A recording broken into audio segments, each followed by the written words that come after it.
এইমাত্র প্রকাশ পেল বরবাদ সিনেমার মহামায়া শিরোনামের গানটি। মহামায়া শিরোনামের গানটি এক কথায় অসাধারণ হয়েছে।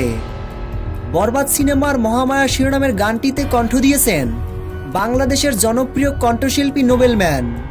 নোবেলের কণ্ঠে মহামায়া শিরোনামের গানটি যেন প্রাণ ফিরে পেয়েছে।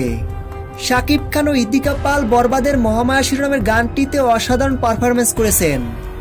সকল দর্শকরা মহামায়া শিরোনামের গানটি দেখে প্রশংসায় ভাসিয়ে দিয়েছেন শাকিব খান ও ইদিকা পালকে।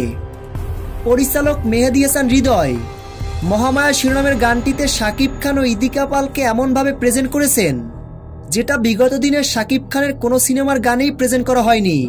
রিয়েল অ্যাংরি প্রোডাকশন ইউটিউব চ্যানেলে মহামায়া শিরোনামের গানটি প্রকাশ পেয়েছে। প্রিয় ভিউয়ার্স, মহামায়া শিরোনামের গানটি আপনাদের কাছে কেমন লেগেছে ভিডিওর নিচে কমেন্ট করে জানিয়ে দিন।